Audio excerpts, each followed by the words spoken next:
Guys, listen up. We have a special guest speaker this morning, but before we go there, we're going to do a thought, kind of like a little devotional thing from Danny. So you guys quiet down and listen up.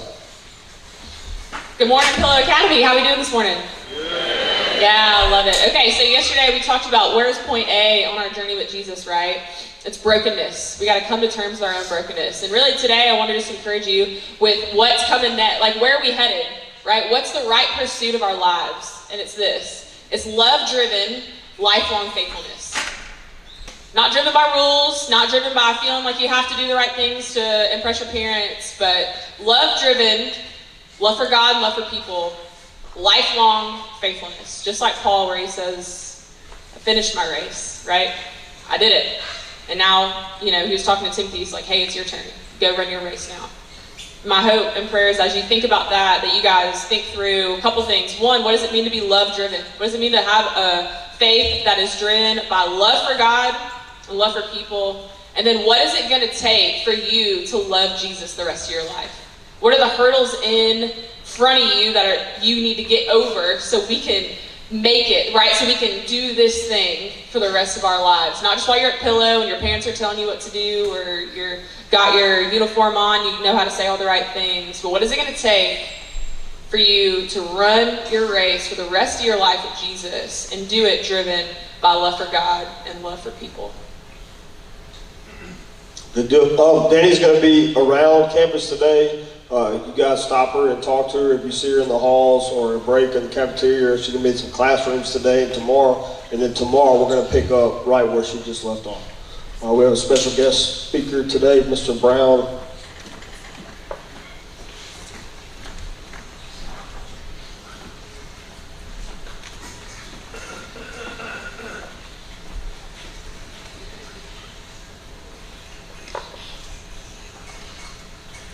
It is my pleasure to introduce our guest speaker today and welcome Mr. David Magee to Pillow Academy. Mr. Magee's resume is very impressive and very extensive. He currently serves as the Director of Institute Development at the University of Mississippi. He is an award-winning columnist, motivational speaker, former newspaper publisher, former small business owner. He's been a regular guest on CNBC, former host of a national cable TV program, The David Magee Show. He's written several books, including Dear William, which was written to and about his son William, who died from an accidental drug overdose. He's also an inspirational keynote speaker with a focus on substance abuse and misuse education.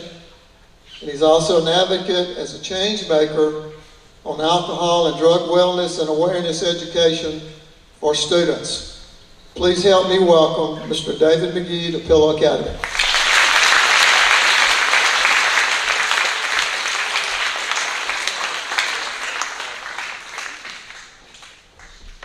So good to be with you all today. When I was thinking about talking to somebody about my schedule yesterday, I said, I'm busy, I'm going over to speak at a school. And they said, what about it? I said, well, alcohol and drugs. And they're like, oh, I've heard that speech before. Meaning when they were a student. And I said, no, you haven't heard this speech. Because honestly, we're going to talk about substances, but I have one interest in my time here today, and that's you. And it is solely and wholly about your joy in life today, tomorrow, in college, and through your life as an adult. This is about your joy, because there are certain things that can take that joy. It can get off track. And we're going to talk about that today. And I appreciate that great introduction. Sometimes people see my resume and they say that. Well, that's an impressive resume. But there's also some unimpressive, less impressive parts in there. Number one, I'm going to tell you about my family, including my sons and my daughter, who struggled with addiction and eating disorder. But I myself have suffered from addiction and nearly lost everything, and I certainly lost my joy. So it is an impressive resume, but there are a few asterisks that need to go on there.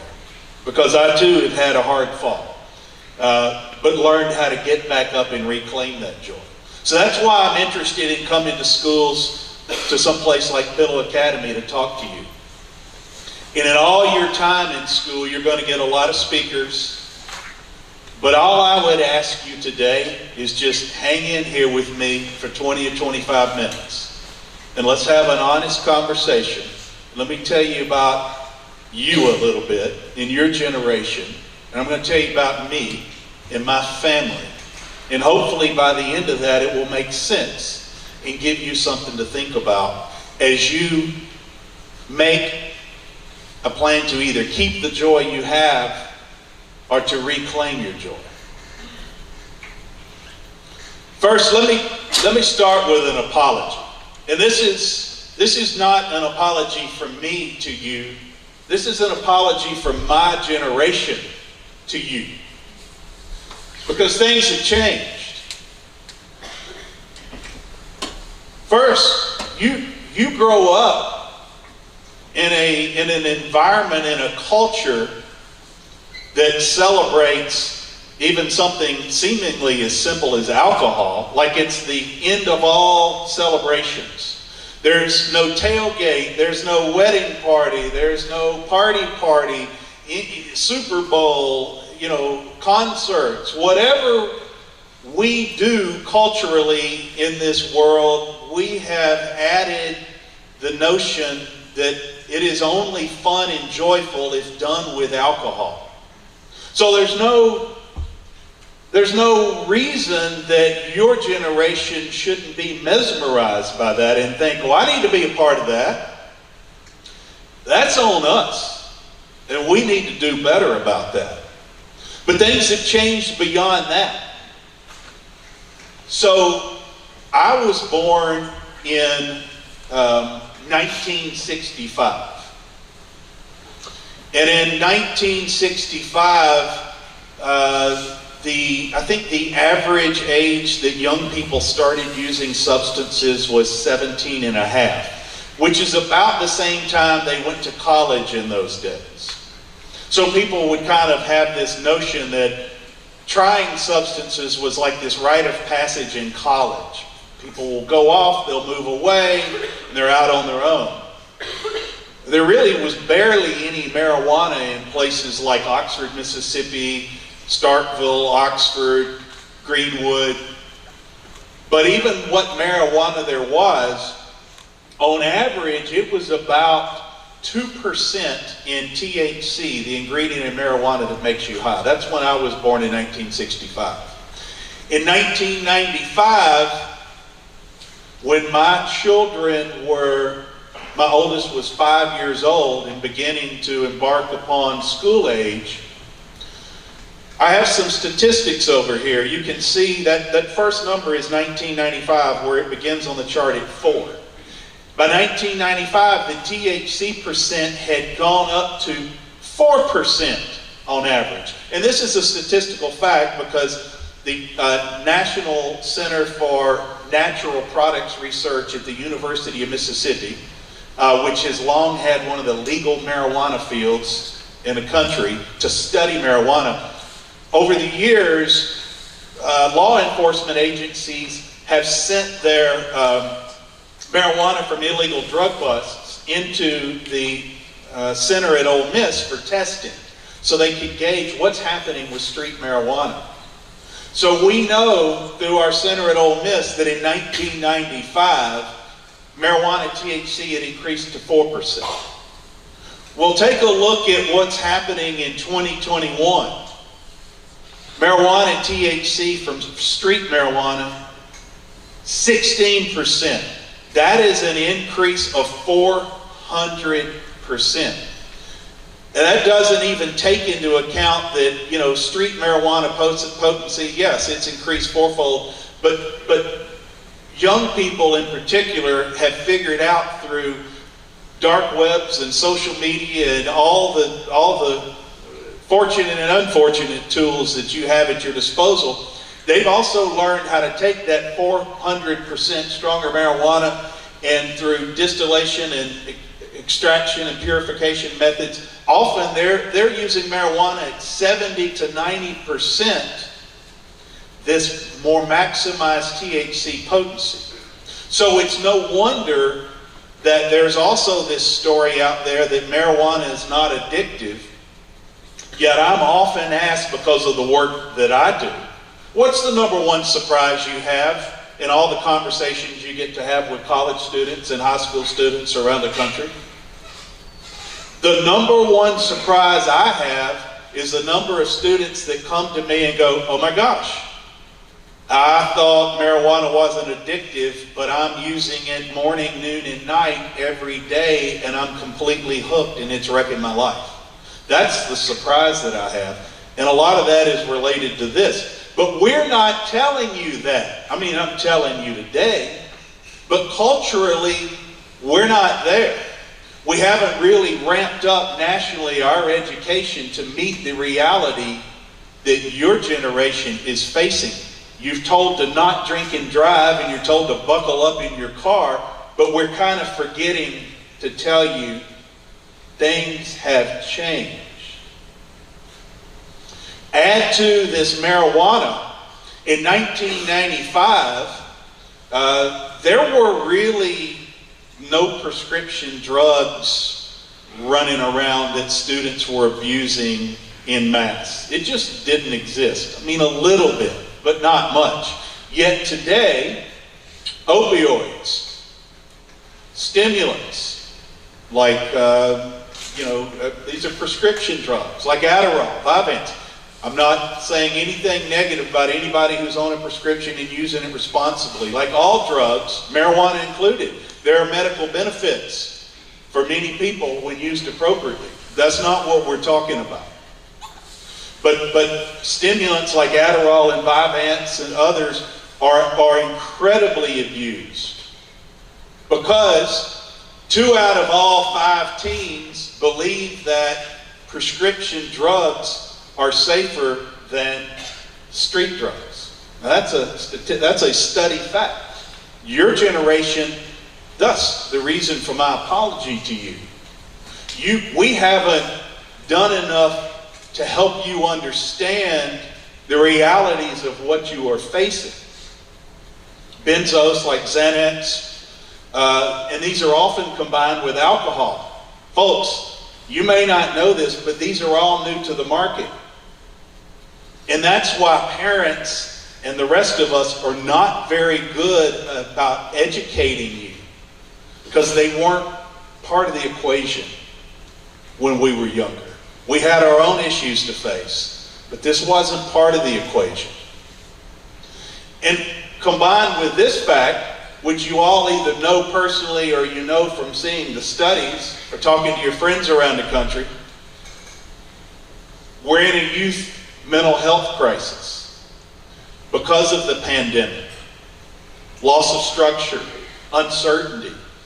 And when we face moments in your generation of increased anxiety and stress, there's typically one response that many turn to. The top reason for use in substances among your generation, yes, it's still peer pressure, but right at the top is coping with emotional and psychological pain.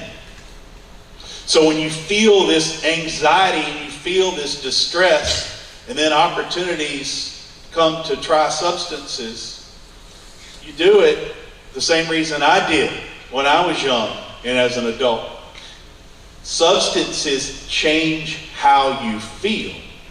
Initially, that can seem, oh, that feels good because it hits this spot in your brain. But it never duplicates that feeling the next time and the next time and the next time, and then it begins to take everything from you. A lot of times people stand up before students like yourselves And they'll come to Pillow Academy and they'll go, I need to tell all of you, you back in the back, 6th grade to 11th grade to 12th grade, I need to tell all of you, your risk from using substances is you may die. And that is actually a fact. Statistically, you take 400 students in here, some of you will die statistically. I'm not predicting it, statistically, from an accidental substance overdose. Anytime you gather 400 people together, there is a chance that some people will die from an accidental substance overdose in the next 5 years. But I don't want to come and tell you that to scare you, because here's what I found. That doesn't scare you. I don't talk to students about death from substances, even though overdose deaths are soaring. And even though drug dealers absolutely are lacing drugs with deadly fentanyl. Absolutely.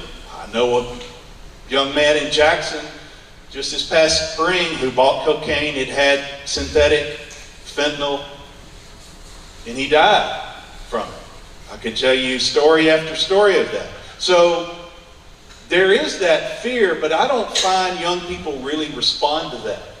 What I find, because it's hard to think about death when you're young and alive. You're just trying to get through the day. Your parents, school, the schedule.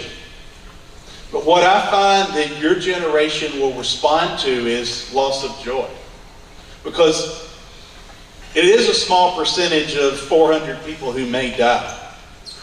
But it is a very large percentage, 10, 20% statistically, that could become, in just a few years, the walking dead. They may not die, but they fall into a pattern of regular substance use. They try marijuana once, like my son Hudson did when he was young, that by the time he's a junior and senior in high school, he's using it 3 times a day, every single day. And then he needs to get it stronger because it's not working the same way it was. And he still made his grades, but his personality changed. And it was okay, but something was different. And he definitely lost the joy. It was harder for him to find the joy in life that used to make him just giggle nonstop when he was a 5th grader and a 6th grader. So that loss of joy is what I call the walking dead. You can still have a girlfriend or boyfriend. You can still make your grades. You can still be all state in football or track or whatever. But it's just not right anymore, because those substances will rob you. So let me tell you what happened with our family. That's my family there, the Magees. I'm in the middle. I was younger then. That's my son William out there on the right. William was a hoss. That sweet young man, he finished at Macaulay School in Chattanooga, went to Oxford schools through 7th grade. He was shy, to be honest, and he was a little anxious. Like, he read a lot in 5th grade, and he began to get subconscious of the kids kind of always picking on him about reading so much. So then he tried to be cooler because he didn't want to be that guy. And he was nervous, like he would get nervous around parties. He wasn't comfortable on stage like me. There's Hudson. We'll talk more about him later, but he was, starter on a state runner-up soccer team, starter on a select soccer team that was ranked in the top in the South for a long time. Just a really sweet young man. My wife, believe it or not, she's my age. We met at Ole Miss as freshmen. She just looks younger than me. And that's my daughter there to the right, Mary Hallie. She decided she would just draw a line and not use substances at all, because we'll talk about some things that happened in my household. She decided, I'm not going there. I can't do it like my brothers. I can't watch it. I can't do it. But she then developed an eating disorder. So that pain still manifested in her. But look, when we started out, my wife and I, after we met at Ole Miss, I mean, we were just like your parents. We're going to go live the big American dream. Our children will have it better than us. They will get the best education. They will go on the best vacations. They will have the best friends. I taught a young adult Sunday school class. I was on the city council in Oxford. I coached practically all of their youth sports. We will do it right. And look, here we are, this perfect American family. There's William with a violin in his hand in middle school. There's our children off at Disney. And here's William, all state in track. He was maybe runner-up in the decathlon regionally, and then maybe in the top 5 in the state decathlon of Tennessee. William ended up in the Honors College at Ole Miss, in the Croft Institute at Ole Miss for International Studies, and on the Ole Miss track team. William ran the 400 hurdles and made it all the way to the SEC Track and Field Championships. People were like, "Dang, you are an amazing parent. How'd you do that?" Raising that son to just be an all-star. William had his first alcohol drink in the 7th grade. That was at Oxford Middle School. He used marijuana regularly beginning in the 9th and 10th grade. Again, he was very anxious. I read a journal once where he talked about how it helped him get into the party. Honestly, he felt like he had more of a social life when he started using substances than he did sitting home not on a Friday night. Hudson loved his older brother. You see William there in his, that was after the SEC Track and Field Championships. William ran in those in the 400 hurdles in Knoxville. And there's his brother and his sister just adoring him. So Hudson looked up to his brother. And so he learned some bad habits for his brother. His brother was an all-American, so to speak. And, you know, he was using substances, so Hudson figures, I'll try those too. Hudson had his first alcohol drink in the 5th grade.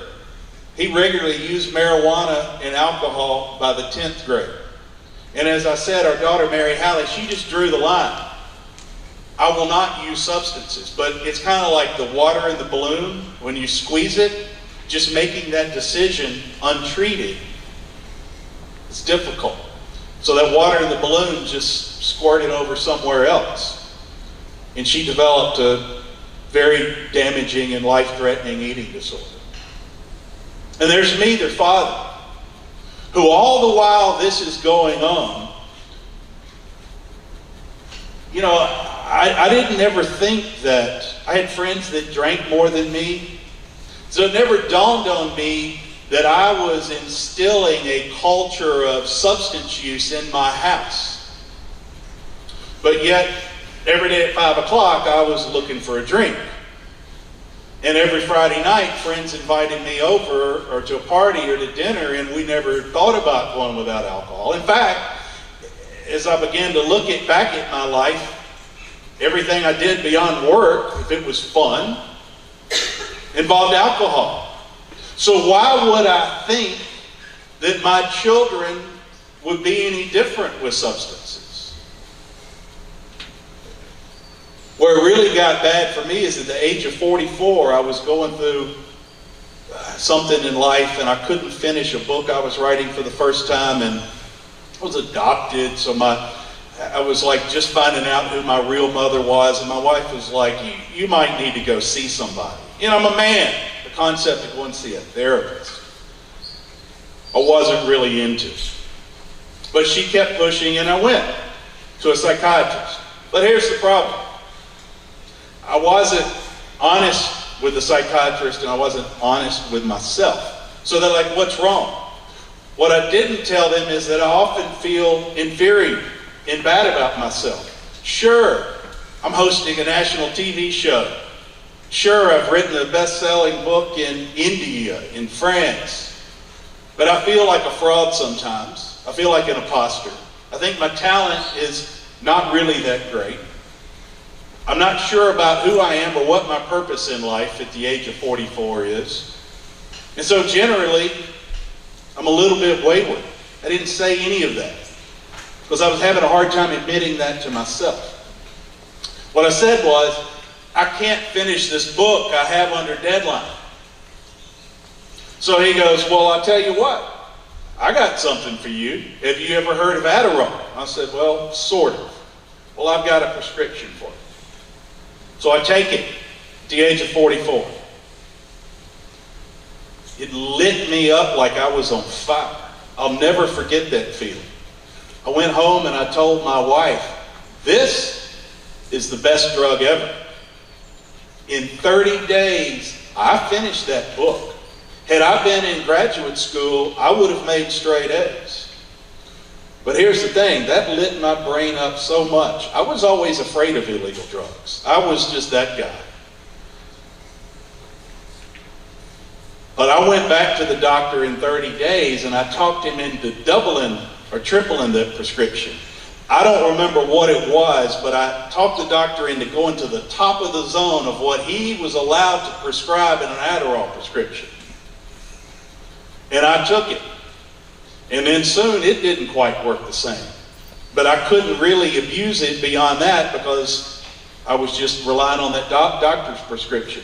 But I'd be counting them in a bottle every month to make sure I wasn't going to run out because that scared me to death. It made me consume more alcohol because I would drink alcohol, and of course, as many students know, I couldn't feel it at first. That's why college students abuse it often. They'll go out and they can drink all night, but they really can't because it wears off. And then you got a bunch of that substance and then a bunch of that. But that's the myth. So I increased my alcohol consumption, and guess what happened? In 18 months, I was absolutely strung out. And I don't know what to tell you other than the truth. I was addicted. It came from a doctor. I used it generally as prescribed. But it ruined my life. I lost my empathy. God created me as someone who loves people, enjoys storytelling, especially for the benefit of others. I feel a lot. But I took this substance and it changed who I was. It was almost like I wrote in my book, Dear William, communion with the devil. I took that every morning. It's like it just reached into my soul, that soul God had given me, and just ripped it out and just left a shell of a man. And I say man loosely. My wife filed for divorce, and I showed you in this previous slide, my family was falling apart before my eyes. In spring of 2012, I had finally gotten myself back on my feet. I recognized by a literal act of God that I was addicted to this prescription, that that's not who I wanted to be. I got rid of the prescription. I stopped drinking alcohol. I quit the national television show and restarted my life in a more humble way. But there was a lot of after effects from this carnage that our family had been through. So there's no just flipping a switch and fixing everything. I had created this tornado of pain within my household. Hudson was a sophomore at Ole Miss in the spring of 2012, and I'm working in New York getting back on my feet, and I get a call. Hudson has been found dead at the Sigma Nu house on the Ole Miss campus. He's not breathing and he doesn't have a heartbeat. They rushed him to Baptist Hospital in Oxford, and that's where I get the call. The emergency room doctor says we beat on his chest for the longest time. And my son William, and somebody that a lot of people from the Delta and other people know really well, Sparky Reardon, who was still at the university at the time, watched the emergency room doctor beat on Hudson's chest. They finally got a little bit of a heartbeat and they put him on a ventilator. But the doctor said, he's not going to live, but even if he does, he's probably brain dead. So I was counting the days to pull the plug on my son, Hudson, because I didn't think I could stand to see him that way. Miraculously, though, he was in a coma for 2 days. Miraculously, he woke up. And he didn't have brain damage. But when he woke up, he said, look, I'm struggling, I know, but William really has a problem, his older brother. William at that time was a senior at Ole Miss. As I said, in the honors college, he'd been on the track team. And we were stunned by this because we didn't understand. What happened is William graduated from Ole Miss a few months later. And we'd begun talking to him about his struggles. And he checked straight into a treatment center. And he was doing really well. He really was. And he was thinking about going to law school again after about 8 months, and he had a job. But as so often happens with people in treatment, I mean, we're humans. So it's a journey. It's not just you go off for 30 days and then you're all fixed. William said, Dad, you were right. I got in over my head. I'm not strong enough to just walk away from this on my own. And in exactly 1 year after Hudson had his accident, despite William doing better, I called him and he wasn't answering his phone, and I found him dead of an accidental drug overdose. In Hudson's system, when he died, he had alcohol and marijuana predominantly. He had alcohol and marijuana, predominantly Xanax. So you remember when I told you things have changed? The doctor said back in the day, your son Hudson would have needed to go to treatment, but now see, it's life and death. Because back in the day, the alcohol and marijuana that he's using would have meant he's addicted and he needed treatment. But in this world today, he added, like so many college students, Xanax into the equation, and that was more than his system could take, so he overdosed. And he choked on his own vomit. By the grace of God, he awoke, and we'll talk more about him in a minute. William, when I found him dead, the autopsy said he had alcohol and marijuana in his system, and then the predominant thing was opioids. As I said, things have changed. Similarly, the alcohol and marijuana had absolutely ruined his life. It had taken everything, his girlfriend, his dreams after college, and then here's this other thing, because once you're using multiple substances and somebody offers you a third, because the first substances can't work the same. So when somebody offers you a third or a fourth, you just do it. Because you become addicted to try to change that feeling.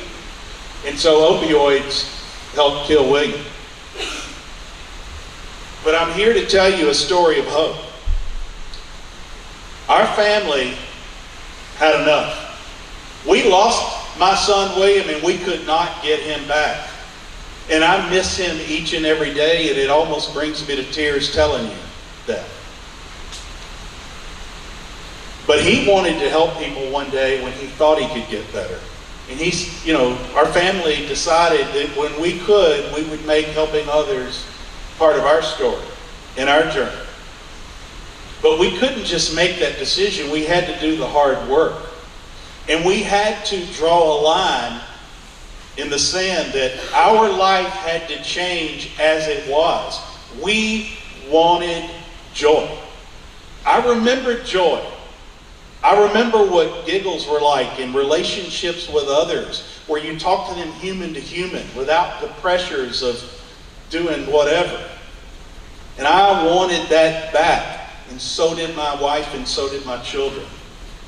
Hudson, at the age of 21, entered an intensive outpatient treatment.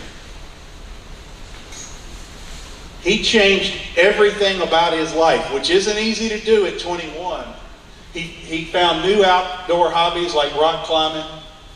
Really important here, he doubled down on faith. He was trying to be this cool guy in college. But what happened is he actually became extraordinarily cool. And he still is. Because now he's 10 years sober. And he's my role model in life. And if you ever get to Oxford, he owns the Oxford Creamery, a craft ice cream company, just off the Oxford Square.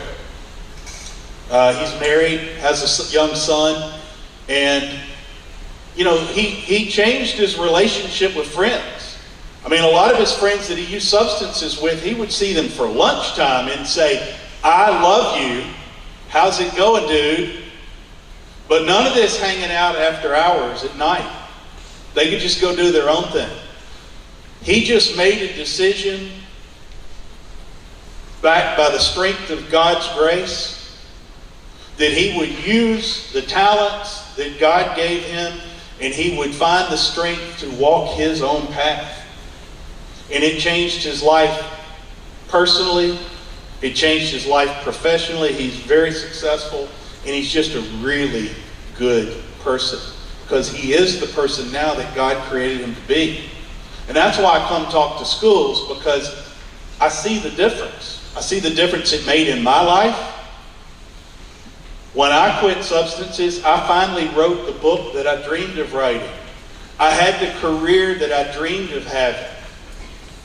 I have the relationship with my wife, because I did get divorced, but I got my wife back.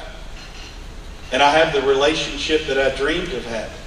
And I have the family that I dreamed of having, and we have joy. And we spend our time, again, rooted in faith, because that's where you get the strength. You cannot do it alone. And we changed our habits, and we found a purpose in life. In 2019, the William Magee Center for Alcohol and Other Drug and Wellness Education, named after our late son William, opened at Ole Miss. And the William Magee Institute for Student Wellbeing is now underway. That's my wife and I there, 6 years, almost exactly after William was found dead, celebrating this moment of being able to help others. And in 2021, when my book came out, this was a historic moment, because that family that you saw that was shattered, that's all of us on the stage at the Ford Center at Ole Miss about 3 months ago, telling our story of human redemption and how to find a life of joy. So I'll end this by speaking to you again directly. You know, I don't tell our story of my family to brag, because there's a lot on there that's not to brag about, right? I mean, we were shattered. I tell you that to relate to you, that you can walk a path of joy yourself. It's just a decision that you have to make. And you cannot always do it alone. Some of you, like me, or my sons and daughter, will need help. I forgot to tell you, my daughter, Mary Hallie, who suffered from an eating disorder, after we learned the success of treatment, we got her into treatment much earlier. Nutritionist, a therapist. This went on for 3 years. She's now married, mother of 2, with a third on the way, happily in successful recovery from eating disorder. And so what we learned is that often you need help. So I'm going to tell you, for you, here's your formula for increasing your odds of having joy. And this is study verified. This isn't just off the top of my head. Number 1, the longer you delay starting substance use, listen to me, 6th graders, 7th graders, the longer you delay starting substance use, the greater your odds will be of having joy in your life. That's because the more you give your emotions and brain time to develop, you will learn how to manage feelings like sadness and not getting what you want, and others hurting your feelings, and losing and winning. You will learn how to process all of that better, so that later in life you can do all of that on your own without needing to alter your feelings. The longer you delay use, the better your statistical odds of substances not taking your joy. For anyone in here that has already begun, what I can tell you is that less use also greatly increases your odds. If it's already started, what you have to do is try to fight back and do things without it. Because the more you learn to manage your emotions and feel pain, and feel joy, and feel sadness, statistically, the better you will do. God gave us sadness for a reason. There's nothing wrong with embracing it. Conversely, it's often our greatest gift to learning what the opposite is, which is joy. You got to identify the drug dealer, folks. You ask people, who do you think the drug dealer is? And they'll often tell you about some shadowy figure on a street corner. The truth of the matter is, often the drug dealer is the person you know the closest. For my son, Hudson, guess who his drug dealer was? Often. His brother, William.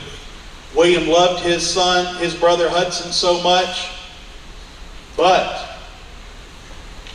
Hudson looked up to his brother, and William did not understand the dangers of the substances. So he is the one that introduced Hudson to Xanax. Somebody told William about him in college, his college roommate. So he's like, here, Hudson, these things are great. He couldn't see that they would nearly kill his brother. So he was his drug dealer. William's college roommate was his drug dealer who introduced him to it. The drug dealer is usually somebody very close to you, and you need to be able to identify that. They don't have your best interest in mind, they have their interest in mind.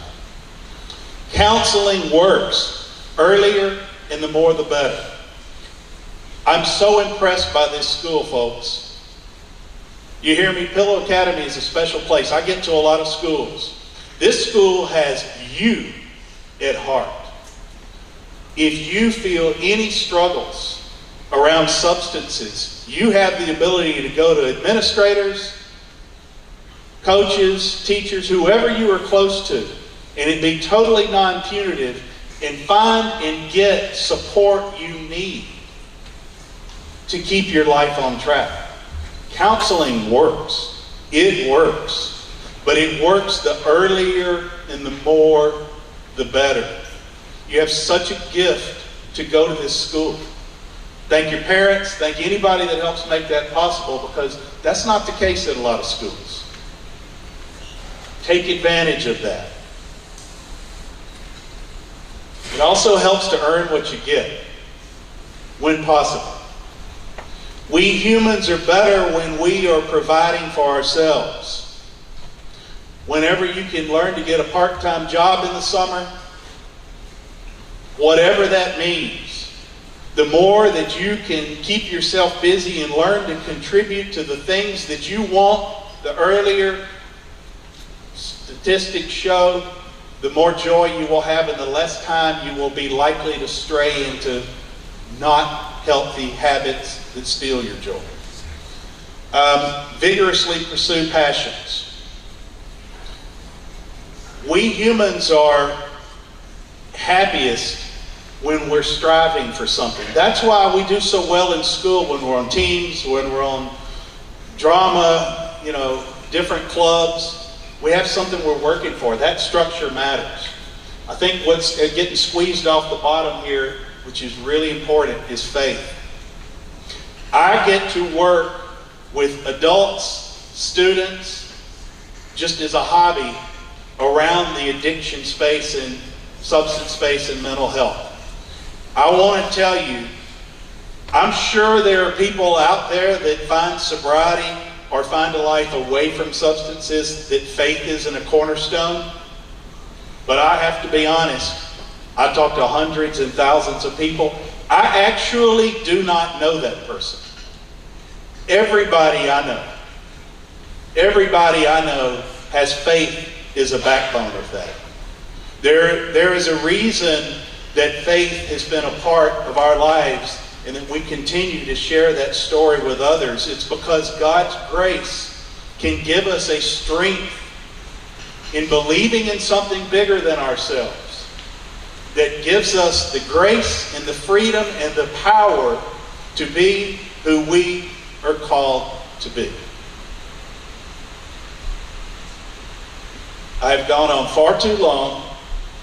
but I appreciate y'all's attention. You have been so engaged with me with your eyes and your compassion, and I appreciate you so very much. Thank you.